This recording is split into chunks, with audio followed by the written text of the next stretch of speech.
જઈશું ત્યાં બાબતમાં સૌને એવું લાગ્યું કે વાર થઈ છે, મોડું થયું છે, પરંતુ હાઈકમાન્ડે સમજી વિચારીને વિચાર વિમર્શ પરામર્શ કરીને જેમ પહેલાં પ્રભારી તરીકે રાજસ્થાનના આરોગ્ય મંત્રી રઘુ શર્માજીને જેઓ ખૂબ અનુભવી એનએસયુઆઈ યુથ કોંગ્રેસથી શરૂ કરીને સંગઠનમાં ખૂબ કામ કર્યું છે અને અહીંયા મૂક્યા અને પ્રભારી તરીકે, અને હમણાં જે રિશફલ થઈ રાજસ્થાનમાં મંત્રીમંડળમાં એમણે સ્વૈચ્છિક રાજીનામું આપ્યું ગુજરાતમાં સંગઠનમાં કામ કરવા માટે, કોંગ્રેસને મજબૂત કરવા માટે, કાર્યકરોને પ્રોત્સાહિત કરવા માટે, પૂરો સમય ગુજરાતમાં આપવા માટે. અને એની સાથે સાથે આપે કહ્યું એમ કે હજુ ઓફિશિયલ એનાઉન્સમેન્ટ તો આજે થશે, રઘુ શર્માજી આવશે અને સાથે હાઈકમાન્ડે જે નિર્ણય કર્યો છે કે આપે જે નામ કીધા એ નામોનું ઓફિશિયલ એનાઉન્સમેન્ટ મારા હાથમાં તો કંઈ છે ને, હું કરી ન શકું, પણ આપે જે વાત કરી એ આધારભૂત રીતે મને પણ લાગે છે કે બે નામ નિશ્ચિત થયા હોય એવું જણાય છે. ત્યારે એ બહુ વિચાર કરીને બંને આગેવાનો, ગુજરાતમાં કોંગ્રેસ પાસે અનેક આગેવાનો છે જે અનુભવી છે, સમજ છે, આવડત છે, ગુજરાતના હિતની ચિંતા કરે એવા છે, અને એમાંથી પસંદગી કરી બી શકાય. મને પણ બહુ સવાલ પૂછતા હતા કે ભરતભાઈ તમે પ્રમુખ થશો કે કેમ, એટલે મેં ના પાડી, અર્જુનભાઈએ પણ ના પાડી કે અમે તો રહી ચૂક્યા છીએ, કામ કરી ચૂક્યા છીએ, સિદ્ધાર્થભાઈ પણ પ્રમુખ રહી ચૂક્યા છે, અને નવા યુવાનો અમિતભાઈ ચાવડા, પરેશભાઈ ધાનાની એ પણ છે. હાર્દિકભાઈનો રોલ ચોક્કસપણે ખૂબ સારો હશે આમાં, જિજ્ઞેશભાઈનો રોલ હશે, બીજા અનેક યુવાનો અને સંગઠનમાં જુદા જુદા લોકોને પણ આવરી લઈને આ સંગઠનને ગુજરાતની પ્રજાના હિતમાં, લોકશાહીના હિતમાં, બંધારણના હિતમાં, અને જે પ્રકારનું રાજ ભારતીય જનતા પાર્ટીનું છેલ્લા કેટલાય વખતથી ચાલી રહ્યું છે એની સામે પ્રજાનો જે આક્રોશ છે, તો પ્રજાની વાતને વાચા આપવાની સાથે કોંગ્રેસ એક નવી દિશા, નવા દ્વાર, નવા રસ્તાઓ, હિત કેવી રીતે કરવું, જેમ વર્ષોથી કરતી આવી છે આઝાદી પહેલાં અને આઝાદી પછી, એ પ્રકારનું કામ શરૂ કરશે. ભરતસિંહભાઈ, જે બે નામોની વાત છે, ઔપચારિક ઘોષણા છે, ઔપચારિક ઘોષણા તો થશે જ, પરંતુ આ બે ચહેરા જે પ્રકારે આપણે જોઈ રહ્યા છીએ, એક ઓબીસી ફેસ છે તો બીજા ટ્રાઇબલ ફેસ છે, કેટલી અસર આની થશે 2022 વિધાનસભાની ચૂંટણીમાં? સ્વાભાવિક જ રીતે આ જ્ઞાતિવાદ અથવા કોઈ વિચાર માટેની વ્યવસ્થા નથી, પણ બે જ લેવાના છે. તો માનો કે બ્રાહ્મણ માનો કે પસંદ કર્યા હોત, અથવા વણિક પસંદ કર્યા હોત, અથવા ઈતરમાંથી પસંદ કર્યા હોત, એ પણ કરી શકાય ને ભૂતકાળમાં કરેલા છે. આપણી પાસે નરેશભાઈ રાવલ માનો કે આપણા વિપક્ષના નેતા હતા, અને કોંગ્રેસે ગુજરાતમાં તો શરૂ કરી તો જીવરાજભાઈ મહેતાથી શરૂ કરીને બળવંતરાય મહેતા, હિતેન્દ્રભાઈ દેસાઈ, ઘનશ્યામભાઈ ઓઝા, એટલે નાગર બ્રાહ્મણ, વણિક, પટેલ, ચિમનભાઈ પટેલ, એમ બધી જ જ્ઞાતિઓ, આદિવાસી, બક્ષીપંચમાંથી માધવસિંહ સોલંકી, અને અનેક લોકોને પસંદ કરીને ગુજરાતની પ્રજાનું હિત, એનો વિકાસ, એની પ્રગતિ, એને માટે આગળ લઈ જવાનું કામ કર્યું છે. હવે જોગાનું જોગ માનો કે પસંદગી કરવામાં આવે તો જગદીશભાઈ ઠાકોરનું નામ જાહેર માનો કે થાય, બપોરે રઘુ શર્માજી આવશે અને એ કરશે, હું તો કરી શકું નહીં, પણ જગદીશભાઈ ઠાકોર જે બધા આપણે સૌ માનીએ છીએ એ પ્રમાણે આવશે, ને હવે માનો કે સ્વીકૃત તરીકે આપણે માનીએ છીએ. અને સુખરામભાઈ રાઠવા તો એક ઓબીસીમાંથી છે, એક આદિવાસીમાંથી છે, એક રિપ્રેઝન્ટેશન સમાજ પૂરતું પણ નહીં, પણ જગદીશભાઈનો એક બહોળો અનુભવ છે, યુથ કોંગ્રેસથી શરૂ કરીને, એક નાનકડા કાર્યકરથી શરૂ કરીને ધીમે ધીમે ધીમે કરતા સંગઠનમાં એ ધારાસભ્ય બન્યા, દહેગામના ધારાસભ્ય બન્યા, પાટણના સંસદ સભ્ય બન્યા, પ્રદેશ સમિતિમાં માનો કે ઉપપ્રમુખ બન્યા, કોઓર્ડિનેશન કમિટીના મેમ્બર પણ બન્યા, એટલે ખૂબ બહોળો અનુભવ ધરાવે છે. સરસ મજાનો રેપો અને વ્યવસ્થા એમની બધા લોકો સાથેની છે, અને ભાષણ પણ બહુ સરસ કરે છે, એ પણ આપ જાણો છો. એવી જ રીતે સુખરામભાઈ પણ સિનિયર આગેવાન છે, એમએલએ છે, અને પાવી જેતપુરમાંથી ધારાસભ્ય ચૂંટાયા છે. ત્યારે એક આ કોઈ પણ કોમ્બિનેશન હોત, માનો કે વીરજીભાઈ ઠુમરને બનાવ્યા હોત તો પટેલમાંથી હોત, અહીંયા માનો દીપકભાઈ બાબરિયાને લીધા હોત તો બીજા સમાજમાંથી હોત, મધુસૂદનભાઈ પણ માનો કે સિનિયર આગેવાન છે, પણ જે અટકળો જાત જાતની ચાલી કે આ જ બનશે ને આ જ બનશે ને આ, એ બધા પર હવે પડદો પડી જશે આજે બપોર પછી, અને નિશ્ચિત થઈ જશે.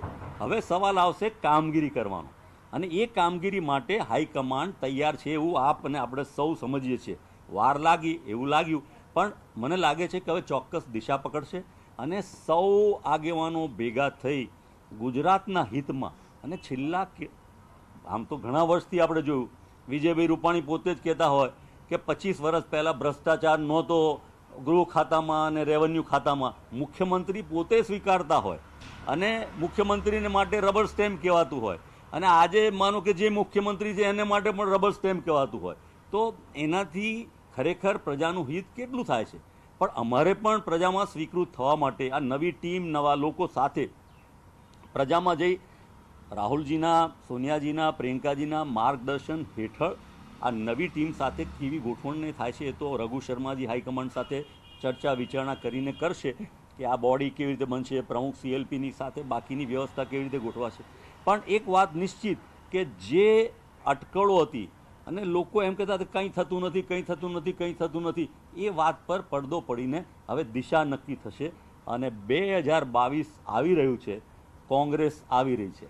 ભરતસિંહ સોલંકી વાત છે કે રેસમાં હતા. 2017માં પણ આવી જ વાત હતી. ભરતસિંહ સોલંકી પ્રમુખ પદની રેસમાં હતા, હવે છે કે નહીં? હું 2022ની જ્યારે અમે દિલ્હીમાં હાઈકમાન્ડમાં રાહુલજીને મળ્યા ત્યારે પણ સ્પષ્ટ કર્યું હતું, અર્જુનભાઈએ પણ સ્પષ્ટ કર્યું હતું અને પહેલાં પણ કર્યું હતું.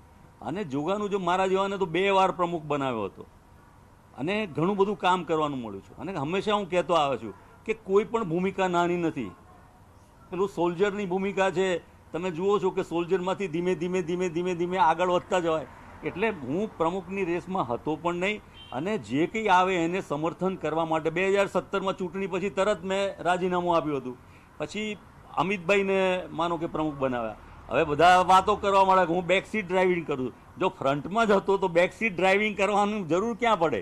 અને આજે બી બધા એમ કે આમ થાય તો આમ થાય ને આ બધા ઇક્વેશનો આમ છે. હું એના કરતાં કોંગ્રેસ કેવી રીતે મજબૂત થાય, કાર્યકરમાં પ્રોત્સાહન કેવી રીતે આવે, એનો ઉત્સાહ કેવી રીતે વધે, પ્રજામાં એ કેટલો વધારે હળી વળી જાય, પ્રજાના પ્રશ્નોને વાચા કેટલી આપે. અને ગુજરાત એક એવું રાજ્ય છે જે દેશને દોરવણી આપે. 2022ની ચૂંટણી 2024ની લોકસભામાં આ દેશમાં કોને વડાપ્રધાન બનાવવો એ નક્કી કરવા તરફ જઈ રહી છે. એ પણ માની શકાય ભરતભાઈ કે પાટીદાર સમાજ જે સૌથી મોટો સમાજ છે, સમુદાય છે, તે ગુજરાતમાં ક્યાંક કોંગ્રેસથી નારાજ થશે, કારણ કે 17માં જે પરિણામ આવ્યો તો પાટીદાર સમાજને કારણે આવ્યા હતા, પરંતુ આ વખતે જે સમીકરણો તમે બનાવ્યા છે તેમાં પાટીદાર સમાજને ક્યાંય સ્થાન નથી, તો નુકસાન આ બંનેની વાત માનો કે હમણાં નિર્ણય આવશે અને જાહેરાત થાય, પરંતુ પાટીદાર સમાજમાંથી પણ મહત્ત્વનું જવાબદારીઓ સોંપવામાં આવશે. જ્યારે હું પ્રમુખ હતો 2015માં, જ્યારે સોનિયાજીએ મને પ્રમુખ બનાવ્યો, ત્યારે આપ યાદી જોશો જે 15 હોદ્દેદારો હતા એમાં સૌથી વધારે પાટીદાર આગેવાનોને મેં હોદ્દેદારો બનાવ્યા હતા. અને કોંગ્રેસ ટિકિટોમાં પણ જોશો તો સૌને સાથે લઈને આ ભારતીય જનતા પાર્ટી જેવી પાર્ટી નથી.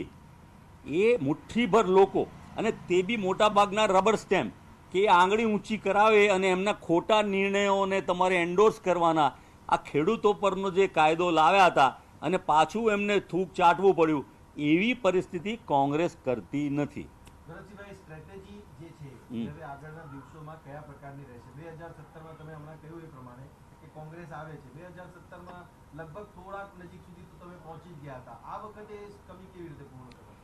આ વખતે કોંગ્રેસના સૌ આગેવાનો, અમારું નેતૃત્વ સોનિયાજી, રાહુલજી, પ્રિયંકાજીનું, અમારા વેણુગોપાલજી, અમારા રઘુ શર્માજી અને અમારા પ્રદેશ પ્રમુખ, અમારા CLP લીડર અને અમે બાકીના બધા આગેવાનો, મધુસૂદનભાઈ મિસ્ત્રીથી શરૂ કરીને અમારા દીપકભાઈ બાબરિયા હોય, અર્જુનભાઈ મોઢવાડિયા હોય, સિદ્ધાર્થભાઈ પટેલ હોય, અમારા પરેશભાઈ ધાનાણી, અમારા અમિતભાઈ, અમારા હાર્દિકભાઈ, અમારા અને નવા જોડાયેલા પણ જે કોઈ આગેવાનો છે, ને અમે બધા, શક્તિસિંહભાઈ એ માનો કે દિલ્હીમાં કામ કરે છે, આ બધા વિચાર વિમર્શ. કોંગ્રેસ એક ડેમોક્રેટિક સંસ્થા છે, એવી પાર્ટી છે કે જ્યાં બધા જ વિચારોને માટે ચર્ચાને અવકાશ છે.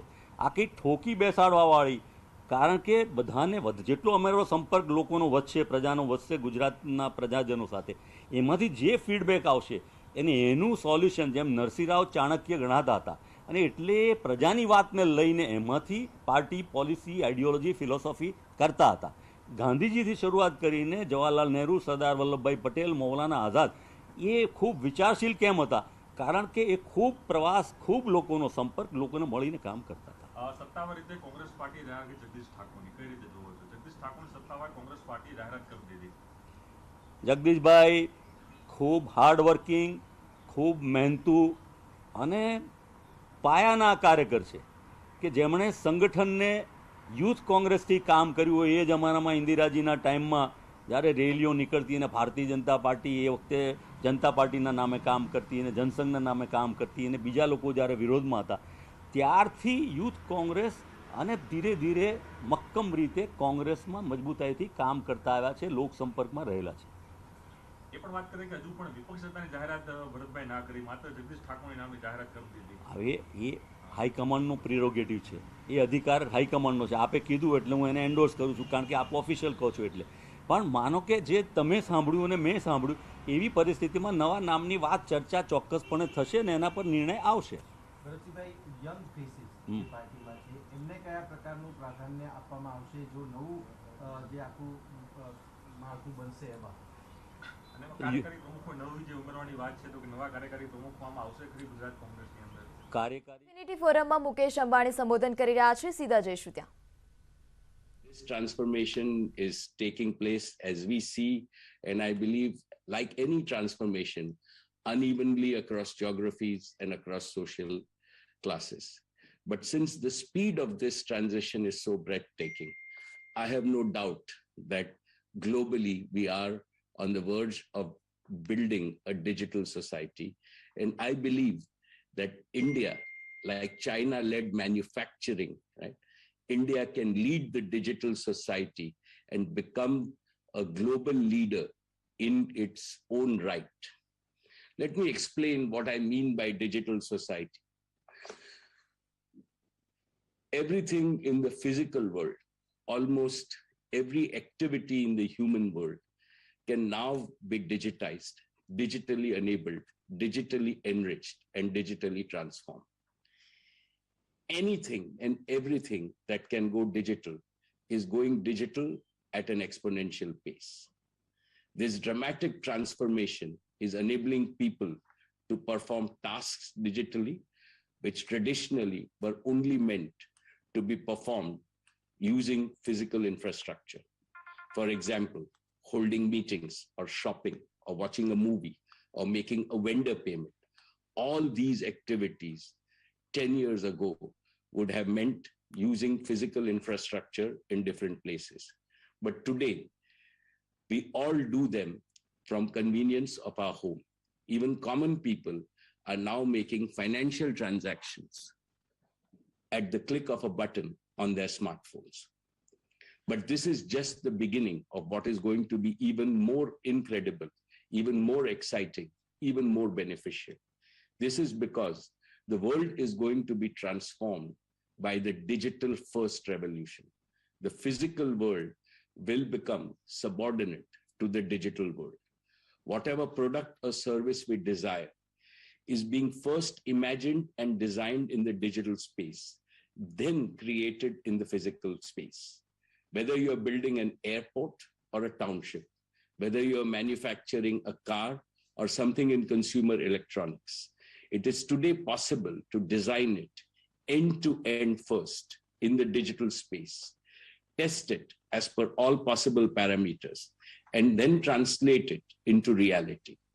What it achieves in terms of project execution is unprecedented velocity, quality, reliability, efficiency, customization, and customer satisfaction.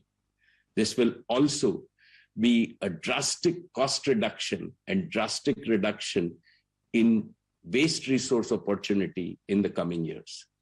Reduction in resource wastage is especially important because it will mean care for the planet. Care for the planet is happening because of another related development.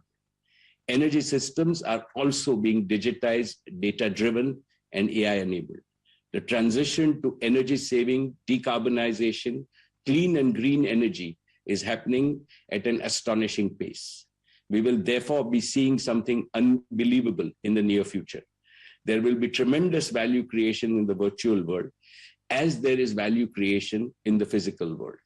For example, people will begin to buy and sell and use virtual real estate. Ideas and innovations will become more valuable than how much physical and financial capital an entrepreneur has. Therefore, the coming digital first revolution is going to make our world and make India more inclusively prosperous than we can now imagine.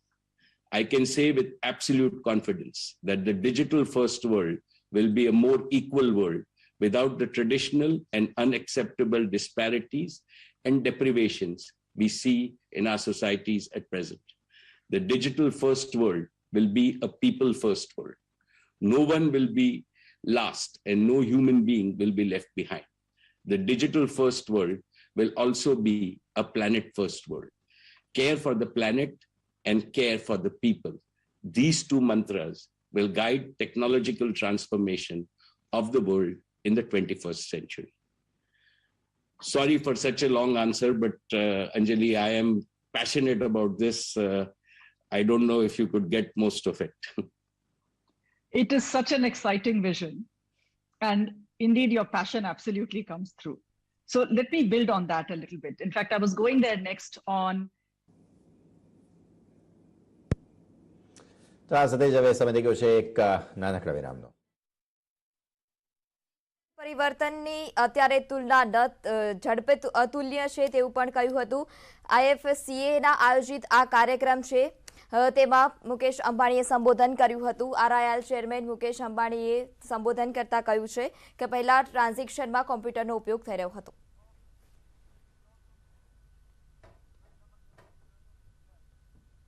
સમાચારોમાં અત્યારે બસ આટલું જ. વધુ સમાચાર માટે જોતા રહો news 18 Gujarat. મોસમી વરસાદ